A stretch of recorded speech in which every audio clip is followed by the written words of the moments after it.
Good morning my beautiful and handsome student. I hope कि आप लोग की पढ़ाई बहुत अच्छे ढंग से चल रही होगी। ठीक है, तो आज की जो हमारा टॉपिक रहेगा वो मियोसिस सेकंड रहेगा। ठीक है, तो आज हमारा जो सेल साइकिल और सेल डिवीजन है वह समाप्त हो जाएगा। ठीक है, और जो लोग मुझे नहीं जानते या फिर मेरे चैनल पर नए आए होंगे, मेरा नाम एम थापर है और आपको इस चैनल पर नीट से रिलेटेड कंटेंट देखने को मिलेंगे। तो चैनल को सब्सक्राइब भी कर सकते हैं और वीडियो अच्छा लगे तो लाइक भी कर सकते हैं। तो चलिए स्टार्ट करते हैं, थोड़ा साइंस का मजा लूटते हुए। मियोसिस सेकंड, जैसे कि फिर हम आपसे कहेंगे कि आप जाइए पहले माइटोसिस का माइटोसिस जो है कि उसको पढ़ कर आइए, क्योंकि जो मियोसिस सेकंड होता है वो जस्ट लाइक ए कॉपी आपका क्या होता है, मियोसिस माइटोसिस का कॉपी ही होता है। तो वहाँ से आप पढ़ कर आएंगे तो यहाँ पर आपको बिल्कुल भी समझ में आ जाएगा इजीली तरीके से। चलिए, बहरहाल सब बातें तो होती रहेंगी। टॉपिक आपका क्या है, मियोसिस सेकंड। जी आपको जाएगा, मियोसिस जो होता है वो दो भागों में कंप्लीट होता है, meiosis first and meiosis second. Meiosis first हमने सारा पढ़ लिया, प्रोफेज फर्स्ट के बारे में, फिर उसके अंदर 5 फेज होते हैं, फिर मेटाफेज, एनाफेज, टीलोफेज। ठीक, तो आज हम लोग पढ़ेंगे मियोसिस सेकंड के बारे में। जस्ट लाइक ये क्या होता है, यहाँ के लिए हम एक वर्ड लिखेंगे, जस्ट एक स्टेटमेंट रहेगा, जस्ट लाइक माइटोसिस, बिल्कुल माइटोसिस की तरह ही होता है। ठीक है, जैसे हम लोगों ने पढ़ा था कि मियोसिस फर्स्ट के आखिरी में जो हमारा एनाफेज होता है, नहीं टीलोफेज होता है ना, हाँ टीलोफेज। टीलोफेज में हमने आपको जो पढ़ा था कि एक सेल आपका यहाँ पर है कुछ इस तरह से, 46 है, इससे क्या बन जाएगा आपका, 2 सेल बन जाएगा कुछ इस तरह से, 23 23। ठीक, ये इतना हमने मियोसिस फर्स्ट में पढ़ लिया था। मियोसिस सेकेंड में होगा यूँ कि ये जो होगा, इससे आपका 2 सेल बन जाएगा, 1 सेल 2 सेल, इससे भी कितने सेल बन जाएंगे, 1 सेल 2 सेल, इसके पास कितना रहेगा 23 रहेगा, इसके पास कितना रहेगा 23, इसके पास भी 23, इसके पास भी 23 हो जाएगा। ये होता है मियोसिस सेकंड में। यहाँ पर आप लिख सकते हैं मियोसिस सेकंड, यहाँ पर भी आप लिख सकते हैं मियोसिस सेकंड। ठीक हो जाएगा। तो आप देख रहे हैं जब मियोसिस जब आपका हो रहा है, मियोसिस फर्स्ट हो रहा है, तो इसमें आप देख सकते हैं ये क्रोमोसोम संख्या क्या होगी, 46 है, इसके पास कितना बच गया, 23 बन गया, तो 23 बच गया है। अब यहाँ पे क्या होगा, माइटोसिस होगा। तो माइटोसिस हम लोग जानते हैं कि एक सेल से 2 सेल बनता है, प्लस उसमें क्रोमोसोम संख्या क्या होती है, पेरेंट्स के समान होती है। तो ये जो आपको 2 बना हुआ है, इसके लिए इसका पेरेंट्स कौन है, ये है। तो इसके पास भी 23 है, इसके पास भी 23 है, इसका मतलब जो भी इससे बने हुए हैं 2 सेल, इसकी पास क्रोमोसोम संख्या कितनी होती है, 23, इसके समान होती है। ठीक, जैसे लाइक यहाँ पर भी होता है, ये भी बना बना दिया, कितने 2 बना दिया है। ठीक, और इसके पास क्रोमोसोम संख्या कितनी होती है, जैसे लाइक अपने पेरेंट्स का पेरेंट्स ये होता है। ठीक, तो ओवरऑल हम देखें तो एक सेल से हमें कितने सेल प्राप्त होते हैं, 1 2 3 4 सेल प्राप्त होते हैं, और गुणसूत्र संख्या कितनी होती है, 23। इसका मतलब पेरेंट्स की तुलना में हमारे पास आधे क्रोमोसोम वाले डॉटर सेल प्राप्त होते हैं। ठीक है, तो चलिए देखते हैं यह किस तरह से आगे बढ़ता है। तो मियोसिस सेकंड हो जाएगा, हो गया। अब इसके अंदर आप जो भी स्टेज आता है, इसके अंदर आप प्रोफेज सेकंड आ जाएगा, metaphase second, anaphase, telophase second, इस तरह से आता है। तो फर्स्ट हमारा रहेगा आपका प्रोफेज, प्रोफेज सेकंड रहेगा। ठीक है, ये आपको हो जाएगा। तो प्रोफेज सेकंड रहेगा, तो जैसे हम लोगों ने पहले पढ़ा था, या फिर इसके पहले वाले वीडियो में हमने पढ़ा था कि जो हमने बताया था कि जो डीएनए का जो आपका क्रोमेटिन होता है वो डीकंडेंस स्टार्ट हो जाता है, लेकिन वह बहुत एक्सट्रीमली लेवल तक नहीं पहुंचता है। ठीक, क्योंकि यहाँ पर फिर से क्या होगा, जो क्रोमेटिन धागे होते हैं ना, कुछ इस तरह से होता है ना, ये या किसी हमने बना दिया कुछ, तो इसका क्या होगा, कंडेंसेशन होगा। तो कंडेंसेशन होगा, तो ये आपका कुछ इस तरह से, 1 मिनट, आपका 1 मिनट थोड़ा सा यहाँ। ठीक, जब कंडेंसेशन होगा इसका, तो कुछ इस तरह से यहाँ पर गुणसूत्र बन जाएगा, इस तरह से ये हो जाएगा। ठीक, इसी वजह से जो आपका जो मियोसिस फर्स्ट का जो टीलोफेज होता है, वहाँ पर पूरी तरीके से डीकंडेंस नहीं होता है, क्योंकि उसको वापस क्रोमोसोम के रूप में आना है। ठीक, ये होता है। तो प्रोफेज सेकंड में आपका जो क्रोमेटिन कंडेंसेशन होता है वो स्टार्ट हो जाता है, और प्रोफेज के एंड में क्रोमोसोम दिखने लगता है, पहला पॉइंट ये हो जाएगा। दूसरा पॉइंट ये हो जाएगा कि जो न्यूक्लियर मेम्ब्रेन रहेगा, ये इसको कहते हैं न्यूक्लियर मेम्ब्रेन रहेगा ना, MEM लिख देते हैं। ये क्या हो जाएगा, खत्म हो जाएगा, डिसअपियर हो जाएगा, डिसअपियर हो जाएगा इन प्रोफेज के एंड में। ये होता है। प्लस और क्या होते हैं, प्लस आपके जो सेंट्रोसोम होते हैं ना, वो अपोजिट पोल पर मूव करना स्टार्ट कर देते हैं। तो सेंट्रोसोम ये कुछ सेंट्रोसोम कुछ इधर होते हैं कुछ इस तरह से, तो ये आपका अपोजिट पोल पर मूव करना स्टार्ट कर देंगे कुछ इस तरह से, ये आपका हो जाएगा। ठीक है, और फिर इसके बाद अगला पॉइंट हम लिख सकते हैं कि इसमें जो एंडोप्लाज्मिक रेटिकुलम होता है, ये हो जाएगा, गोल्जी कॉम्प्लेक्स हो जाएगा, ये सब क्या हो जाएंगे, डिसअपियर हो जाएंगे, मतलब खत्म हो जाएंगे, ये हो जाएगा। तो ये एक दो पॉइंट इसका हम लिख लेते हैं ना, अगर एग्जाम में आप लोगों को लिखना हो तो वहाँ से आप अच्छे से लिख सकते हैं।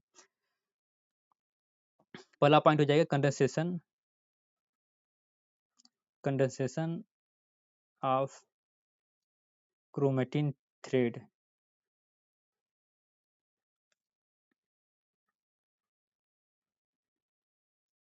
स्टार्ट हो जाता है। ठीक है, ये आपका पहला पॉइंट हो जाएगा। दूसरा पॉइंट आपका ये हो जाएगा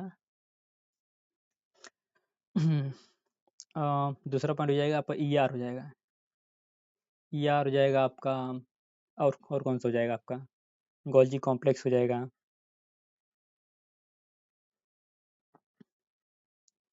न्यूक्लियोलस, ये सब आपका डिसअपियर हो जाएंगे, आर डिसअपियर। ठीक, और तीसरा पॉइंट आपका हो जाएगा न्यूक्लियोलस भी, ठीक, न्यूक्लियर मेम्ब्रेन भी क्या हो जाएगा, इंड में डिसअपियर हो जाएगा, मतलब प्रोफेज के आखिरी में। अर्ली प्रोफेज में रहेगा लेकिन लेट प्रोफेज में क्या हो जाएगा, खत्म हो जाएगा। जब हमने पढ़ा था माइटोसिस, वहाँ हमने दो तरह के प्रोफेज पढ़ा था, एक अर्ली पढ़ा था, एक लेट पढ़ा था। तो लेट वाले में डिसअपियर हो जाएगा, न्यूक्लियर मेम्ब्रेन डिसअपियर हो जाएगा। ठीक, ये हो जाएगा। और चौथा पॉइंट आपका हो जाएगा, आपका ये जो होता है ना, सेंट्रोसोम होता है, सेंट्रोसोम, सेंट्रोसोम मूव करते हैं, कहाँ पर मूव करते हैं, अपोजिट पोल की तरफ।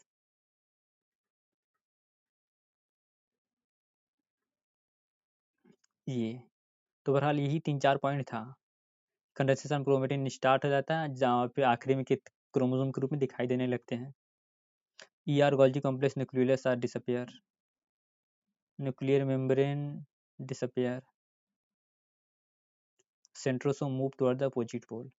ये आपका कितना किस में होता है, प्रोफेज सेकंड में होता है। अब ये देखते हैं मेटाफेज सेकंड में क्या होता है। Metaphase second,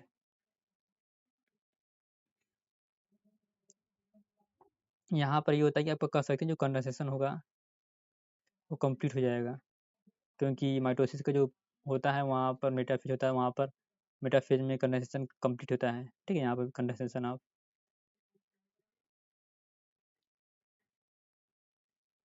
chromatin is completed हो जाएगा। ठीक है, ये आपका पहला पॉइंट हो जाएगा। ठीक, जैसे कि ऐसे करके आप देख लीजिए, तो इसका पॉइंट ही लिख लेते हैं, फिर बाद में हम चित्र देख लेते हैं। क्रोमोसोम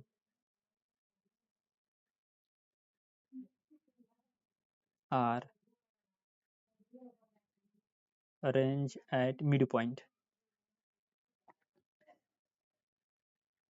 ठीक है, क्रोमोसोम आपके मिड पॉइंट पर अरेंज हो जाते हैं। तीसरा पॉइंट हो जाएगा, जो स्पाइंडल फाइबर होता है ना,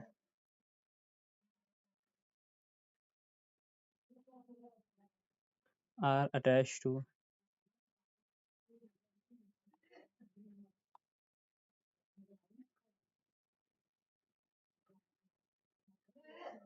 ठीक, chromosome are arranged at mid point, spindle fiber are attach to kinetochore. ठीक, ईच क्रोमोसोम, जो प्रत्येक क्रोमोसोम होता है ना,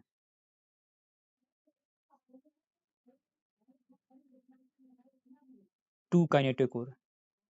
जैसे हमने मियोसिस में पढ़ा था, वहाँ हम लोगों ने ये जाना था कि जो हमारा मियोसिस फर्स्ट में जो आपका क्रोमोसोम होता था, एक क्रोमोसोम के पास एक काइनेटिक कोर होता है, लेकिन यहाँ पर होता है कि एक क्रोमोसोम के पास 2 काइनेटिक कोर होते हैं, ठीक है? जैसे हमने पढ़ा था, कहाँ पढ़ा था? माइटोसिस के बारे में पढ़ा था कि एक क्रोमोसोम के पास 2 होता है, तो वो बीच से क्या हो जाता है? अलग हो जाता है। जो सिस्टर क्रोमैटिड होते हैं, वहीं से वो दूसरे से अलग हो जाते हैं। जैसे लाइक हम देखेंगे, तो ये होता है। तो ये आपको 2-3 पॉइंट हो जाए, जैसे कि आपको बता रहे हैं कि आपका जो जैसे ये सेल हो जाएगा ना, ये आपका सेल, ये हो गया। तो ये कुछ इस तरह से होता है,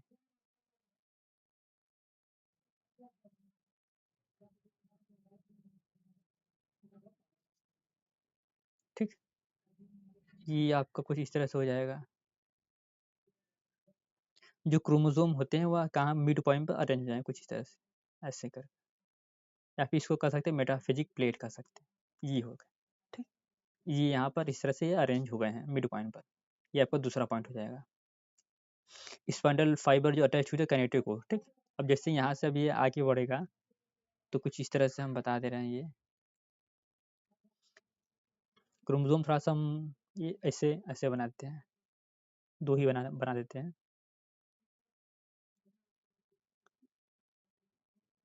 ये आपका हो जाएगा। और क्या होता है, आपका सेंट्रोसोम होता है। यहाँ पर ऐसे अटैच हो जाता है, यहाँ पर ऐसा कर अटैच हो जाता है, यहाँ पर ऐसा कर अटैच हो जाता है, यहाँ पे इस तरह का अटैच हो जाता है, ठीक? ये हो जाएगा। जैसे कि एक्चुअल में जो क्रोमोसोम होता है कुछ इस टाइप वाला होता है, ये वाला होता है। ये आपका क्या होता है? क्रोमोसोम होता है। लेकिन जब डीएनए का सिंथेसिस होता है, तो जो क्रोमोसोम संख्या होती है ना, वो तो 46 से ही रहती है। लेकिन जो क्रोमैटिड होता है वो डबल हो जाता है। ये ऐसे कर कितना हो जाता है? कुछ इस तरह से, ये हो जाता है, ठीक? लेकिन चूँकि सेंट्रोमियर एक ही होता है, इस वजह से इसको हम एक ही क्रोमोसोम कंसीडर करते हैं। जैसे ये हो जाएगा, इसको ए मान लेते हैं, इसको बी मान लेते हैं, तो ये आपका ई हो जाएगा, ये आपका ई हो जाएगा, ये आपका बी हो जाएगा, ये आपका बी हो जाएगा, कुछ इस तरह से। ये दोनों आपस में क्या रहेंगे? सिस्टर क्रोमैटिड रहेंगे। ये सब हमने पहले बस पढ़ा हुआ है, इसलिए आप उसको देख कर आएँगे, इसको बहुत अच्छे तरीके से समझ में आ जाएगा कि किस तरह से डिवाइड करेगा, ठीक? तो जैसे हम लोगों ने मियोसिस फर्स्ट में देखा था कि जो क्रोमोसोम जो होमोलॉगस क्रोमोसोम होते थे, कुछ इस तरह से आप देख लीजिए, इस तरह से ऐसे कर, तो ये बीच से क्या होता था? यहाँ से अलग हो जाता था। ये होता था मियोसिस फर्स्ट में। और माइटोसिस में हमने ये देखा था कि माइटोसिस में आपका जो क्रोमोसोम होता है, कुछ इस तरह से हम बना लें, ठीक है? ये आपका एक ही क्रोमोसोम है, बीच से क्या हो जाएगा? इसका जो सेंट्रोमियर रहेगा, ये गोल वाला है, ये सेंट्रोमियर है, बीच से ऐसे करके अलग हो जाएगा। इसका मतलब कुछ इस तरह से आपको बाद में स्ट्रक्चर दिखाएगा, कुछ इस तरह से, ये ऐसे करके ऐसे, ठीक?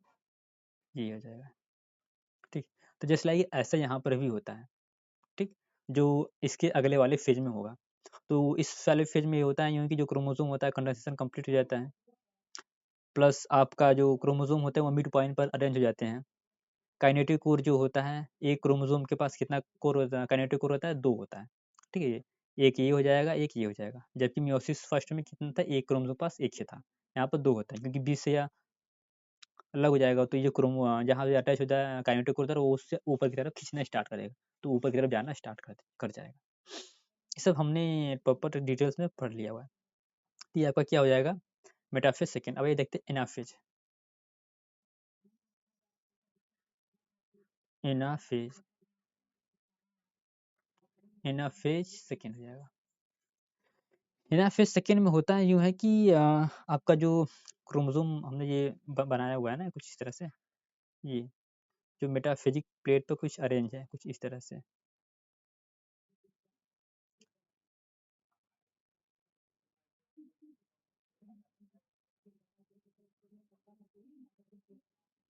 ये आपका हो जाएगा।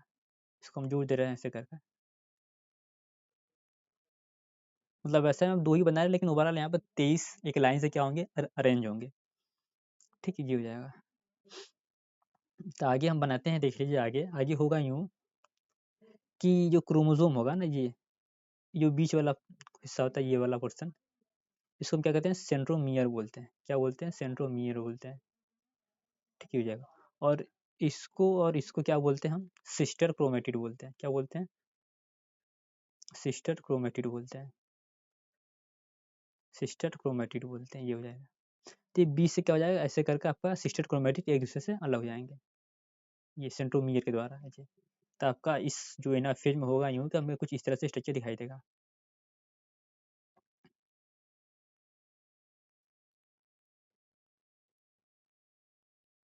ये आपका एनाफेज में हमको स्ट्रक्चर स्ट्रक्चर दिखाई देगा। ठीक है, ये आपका क्रोमोसोम हो जाएगा, ये आपका काइनेटिक कोर हो जाएगा और ये दोनों ऊपर की तरफ जाएँगे जिस वजह से जो दोनों क्रोमैटिड जो होता है ना, ये क्रोमैटिड न्यूक्लियस नीचे की तरफ हो जाएँगे। क्योंकि वो जो जब ऊपर जाएँगे तो पानी जब जो भी वो न्यूक्लियस में कुछ लिक्विड टाइप का पदार्थ रहेगा उसको जब इस पर प्रभाव डालेगा तो ये क्या हो जाएगा, नीचे की तरफ हो जाएगा। जैसे लाइक यहाँ पर भी वैसे ही होता है। ये आपका हम क्रोमोसोम बना दे रहे हैं ऐसे कर कर, ये आपका होता है। ठीक? ये मतलब ओवरऑल 23 था, 23 में से हमने आधा-आधा काट दिया, तो आधा इधर जाएगा, आधा इधर आधा, लेकिन ओवरऑल कितना जाएगा, 23 इधर भी जाएगा, 23 इधर भी रहेगा। ठीक है? ये आपका हो जाएगा। एनाफेज में ऐसा ही होता है। तो जैसे कि हमने ये बताया था, हाँ, यहाँ पर क्रोमैटिड क्या होता है। हाँ, और एक बात आप लोग याद रखिएगा कि जो हमारा जो माइटोसिस में हमने पढ़ा था, तो ये वाले जो बनता था और ये वाला बनता था, दोनों एक समान होता था, लेकिन यहाँ पर एक समान नहीं होता है। क्योंकि हमने जब मियोसिस पढ़ा था फर्स्ट के बारे में, तो वहाँ हमने क्रॉसिंग ओवर के बारे में पढ़ा था कि जो होमोलॉगस क्रोमोसोम होते हैं, जो नॉन सिस्टर क्रोमैटिड होता है, उनके बीच में क्या होती है, ओवरलैपिंग होती है। तो जिस वजह से कुछ हिस्सा इसका इसमें आ जाता है, उसका इसमें आ जाता है। जैसे कि अगर हम एक चित्र द्वारा आपको बताएँ, कुछ इस तरह से बनाते हैं, ये, तो इसकी ओवरलैपिंग करता है इसके साथ, ये आपका ओवरलैप करता है इसके साथ, ठीक है, ये हो जाएगा। तो जिस वजह से ये जो 4 होते हैं ना, ये जो सिस्टर क्रोमैटिड होते हैं, ये आपस में भी क्या होते हैं, आइडेंटिकल नहीं होते हैं, क्योंकि कुछ पार्ट ए और बी वाले का ए में चला जाता है और बी वाले का, मतलब ए वाले का बी में चला जाता है, बी वाले का ए में चला जाता है। जिस वजह से जो सिस्टर क्रोमैटिड होते हैं, ये आपस में भी क्या होते हैं, आइडेंटिकल नहीं होते हैं। जिस वजह से ये जो भी हमें जब इनसे जब हमें 4 सेल प्राप्त होती है, तो वो चारों सेल क्या होती हैं, वो अलग-अलग सेल होती हैं, जेनेटिकली सेम नहीं होती। क्योंकि क्रॉसिंग ओवर की वजह से, ऐसे जस्ट लाइक सिंपल आप कर सकते हैं। 10 फेज में ये होता है कि जो सेंट्रोमियर होता है बी से डिवाइड कर जाता है और जो बचता है वो चला जाता है ऊपर की तरफ आधा, और आधा आ जाता है नीचे की तरफ। क्योंकि उस क्रोमोसोम से क्या अटैच है, काइनेटिक कोर, और काइनेटिक कोर से कौन सा स्ट्रक्चर अटैच होता है, स्पाइंडल फाइबर, जो उन क्रोमोसोम को अपनी तरफ, जैसे ये पकड़ ये हो जाएगा, ऐसे पकड़ के हम खींचना स्टार्ट कर रहे हैं। ठीक है, ऐसे खींचना स्टार्ट कर रहे हैं, ये ऐसे करके, ठीक, जी। जिस वजह से ये पानी फ्लो आएगा ऐसे, तो इसको पीछे कर देगा, तो कुछ इस बैंड कर जाएंगे इसी तरह। ये आपका इतना होता है एनाफेज के बारे में। और ये देखते हैं इसका आखिरी फेज था, telophase. Telophase,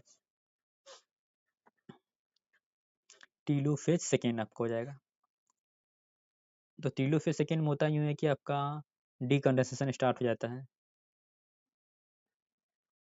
decondense of chromatin, ठीक है, ये हो जाएगा, नहीं, डीकंडेंस ऑफ, ये हो जाएगा, ये गलत हो जाएगा ना।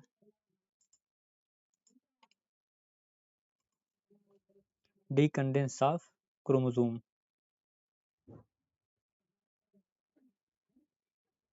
ठीक है, ये हो जाएगा। मतलब जो क्रोमोसोम होता है, वह डीकंडेंसेशन उसका स्टार्ट हो जाता है और क्या बना लेता है, वह क्रोमेटिन बना लेगा। ठीक है, पहला पॉइंट ये हो जाएगा। दूसरा पॉइंट ये आपका जो न्यूक्लियर मेम्ब्रेन रहेगा, न्यूक्लियर मेम्ब्रेन, या अमियन का मतलब मेम्ब्रेन हो जाएगा, रीअपीयर फिर से आ जाएगा आपका। फिर आपका हो जाएगा ईआर हो जाएगा, प्लस गोल्जी कॉम्प्लेक्स हो जाएगा। ये सब क्या हो जाएंगे, रीअपीयर हो जाएंगे। ठीक है, ये हो जाएगा। अब डीकंडेंसेशन ऑफ क्रोमोसोम स्टार्ट हो जाएगा, न्यूक्लियर मेम्ब्रेन रीअपीयर हो जाएगा, ईआर गोल्जी कॉम्प्लेक्स फिर से आ जाएंगे। जो न्यूक्लियस रहेगा वो भी क्या हो जाएगा, रीअपीयर हो जाएगा। ठीक है, इतना सारा प्रोसेस होता है किसमें, टेलोफेज सेकेंड में। जैसे आपको चित्र हम द्वारा दिखा देते हैं, ये कुछ इस तरह से, जब हमने पढ़ा था, क्या बोलते वो, एनाफेज के बारे में, एनाफेज सेकेंड, तो क्रोमोसोम आपके कुछ इस तरह से आपका जा रहे थे। ये थोड़ा सा गलत हो गया यार,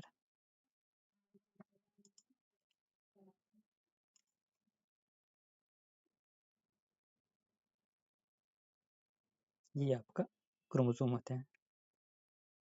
ठीक, ये हो गया। तो कुछ इस तरह से आपका बन जाएगा, तो इसका डिकंडक्शन हो जाएगा इसका। तो आपको क्रोमेटिन थ्रेड ऐसे बन जाएगा।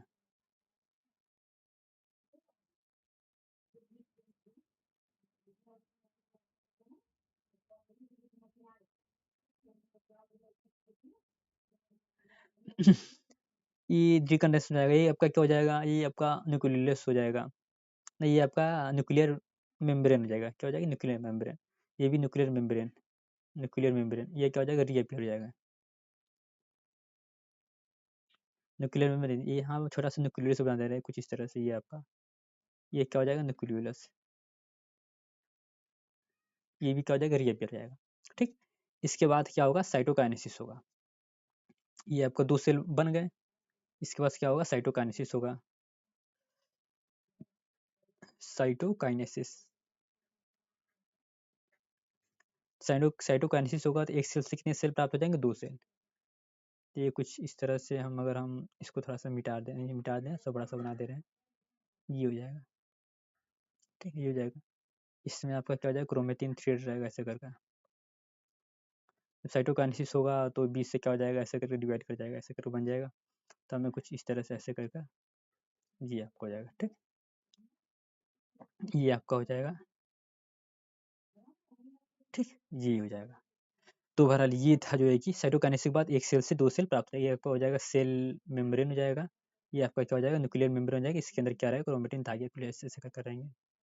ये आपको, ठीक। तो ओवरऑल एक सेल से हमें 2 सेल प्राप्त होता है। ठीक है, अगर ओवरऑल, ठीक है। तो जब मियोसिस फर्स्ट हमने पढ़ा था तो वहाँ पर हमने कितने सेल बना था, 2 सेल बना था। ठीक। जैसे कि अगर हम दूसरा पेज लें कुछ इस तरह से, एक पेज, एक सेल हमारा ये हो जाएगा, एक सेल ये हो जाएगा। ठीक। ये आपका मियोसिस सेकंड वाला है। कौन सा वाला है, मियोसिस सेकंड वाला, मतलब मियोसिस फर्स्ट वाला है, सॉरी। इसके पास 23 क्रोमोसोम है, इसके पास 23 क्रोमोसोम है। यहाँ पे मियोसिस सेकंड लिख दिए।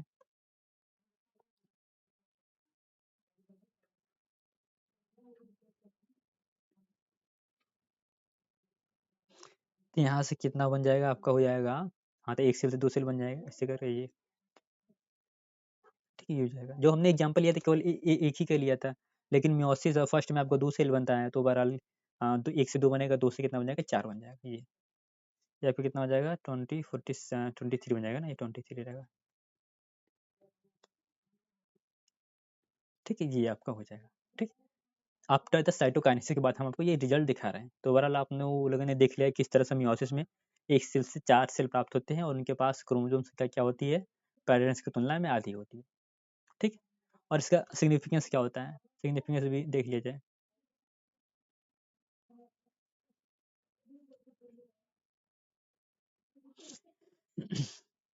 सिग्निफिकेंस ये हो जाएगा कि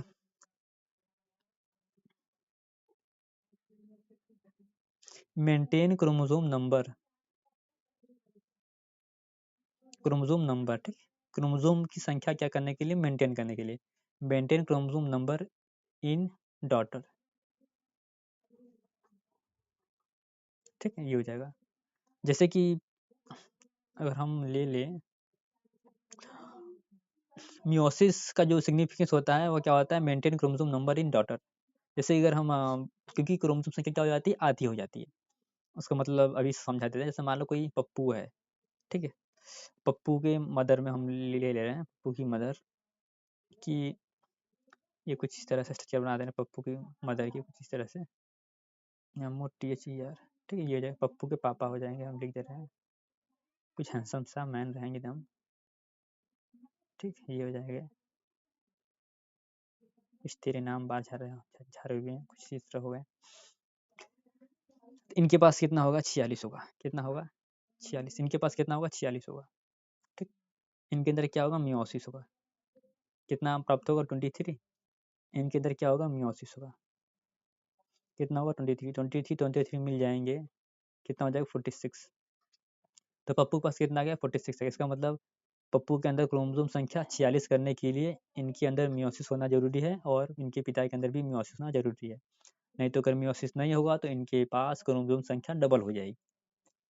तो पता नहीं वो सर्वाइव करेगा कि नहीं करेगा, कुछ नए कैरेक्टर आएंगे कि नहीं आएंगे, कुछ पता नहीं। तो इस वजह से मियोसिस होता है क्रोमोसोम संख्या हाफ करने के लिए, जिस वजह से जो आने वाली जनरेशन होता है उसमें क्या हो सके, क्रोमोसोम संख्या मेंटेन रह सके। पहला पॉइंट। दूसरा पॉइंट हो जाएगा कि some develop the new characters. Develop new character आप कर सकते हैं, नया लक्षण डेवलप करने के लिए, क्योंकि वहाँ पे क्या होता है, मियोसिस फर्स्ट में क्या होता है, क्रॉसिंग ओवर होता है, तो क्रॉसिंग ओवर दिखाने के लिए नहीं होता, कुछ नए कैरेक्टर अडॉप्ट करने के लिए होता है, कि जो भी आने वाला जनरेशन होगा उसको कुछ नए लक्षण आ जाए। जैसे जो भी हमारे बच्चे पैदा होते हैं वो पेरेंट्स की तुलना में कुछ ज़्यादा ही क्या होता है, एक्टिव होते हैं, कुछ ज़्यादा ही अच्छे होते हैं, जनरली कि हम ये देखते हैं, ठीक। 100% ऐसा नहीं होता है कि बच्चे जो है कि पेरेंट्स की तुलना में एडवांस हो, लेकिन आमतौर पर ऐसा ही देखा जाता है कि जो बच्चे होते हैं वो पेरेंट्स की तुलना में क्या होते हैं, एडवांस होते हैं। तो इसका एक ही मकसद, मतलब एक ही कारण होता है, क्योंकि वहाँ पर क्या होता है, क्रॉसिंग ओवर होता है, ठीक।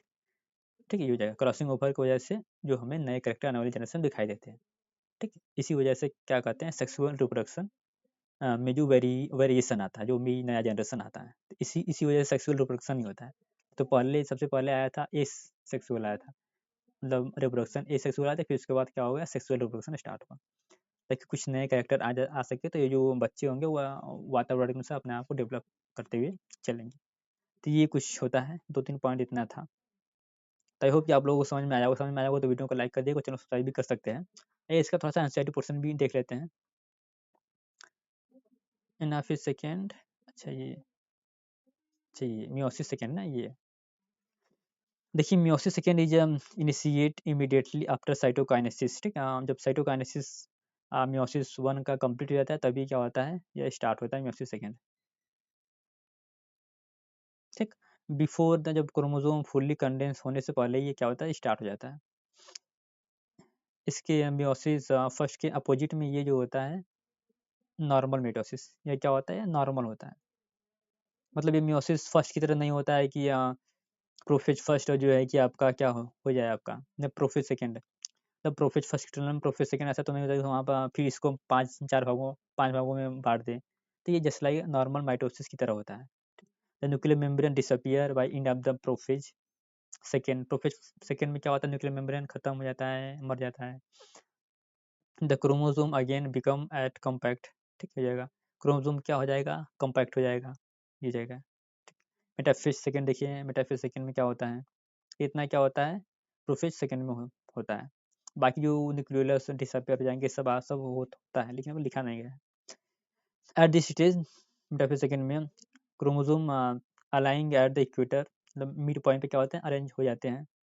एंड जो ऊपर माइक्रोट्यूबुल्स होता है that is form the spindle fibre, जो सेंट्रोसोम होता है स्पाइंडल फाइबर बनता है, जो कहाँ पर जुड़ता है, attach to the kinetochore of sister chromatid, ठीक हो जाएगा।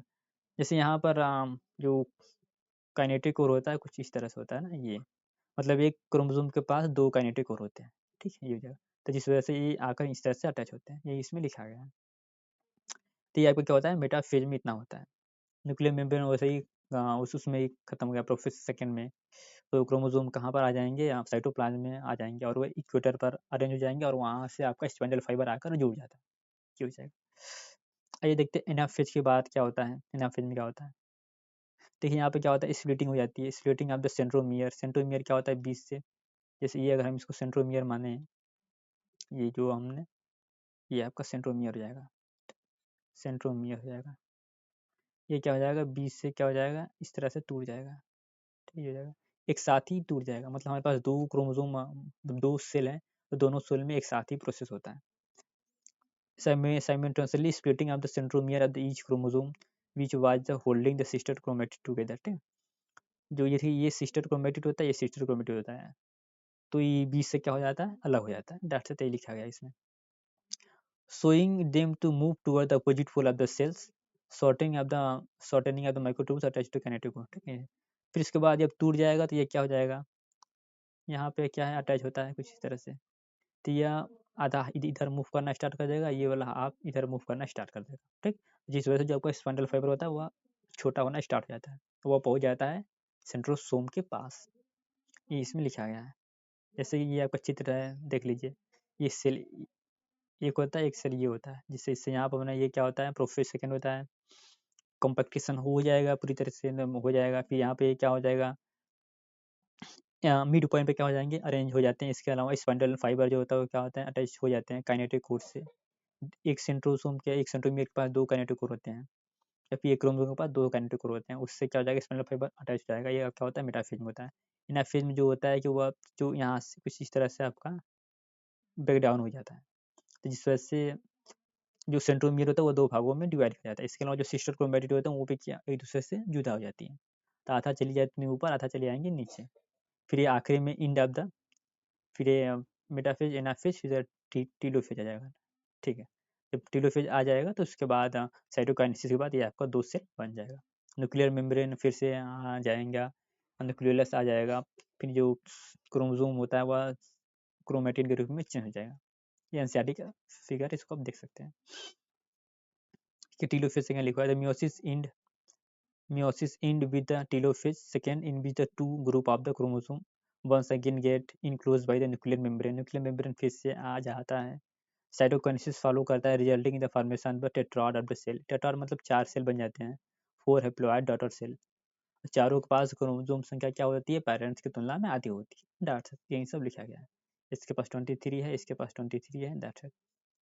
ये 4 आपका हो जाएगा।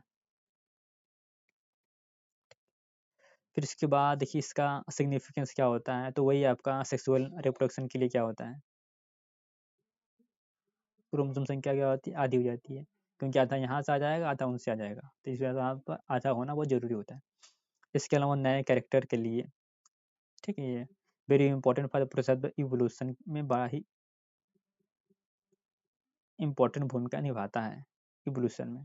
जेनेटिकली वेरिएबिलिटी भी आती है उसी क्रॉसिंग ओवर की वजह से। ठीक, तो बहरहाल ये था हमारा टॉपिक। तो अच्छा लगे तो लाइक कर दीजिएगा, चैनल को सब्सक्राइब भी कर सकते हैं। तो मिलते हैं नेक्स्ट वाले वीडियो में, तब तक के लिए गुड बाय। और नेक्स्ट वाले वीडियो में हम लोग असाइनमेंट सॉल्व करेंगे सेल साइकिल और सेल डिवीजन का। ठीक है, तो आप लोग पूरे जो है कि जो भी है ना जो भी हम पढ़ाए हुए हैं ना सेल साइकिल सेल डिवीजन पूरी तरह से क्या है रिवीजन कर लीजिए। ठीक है, तो तभी असाइनमेंट सॉल्व करने में मज़ा आएगा। तब तक आप लोग पढ़ते रहिए और हंसते मुस्कुराते रहिए। थोड़ा वो शरारत अगर हो सके तो करते रहिए, है कि नहीं। और साइंस समझ के पढ़िए और साइंस का मजा लूटिए।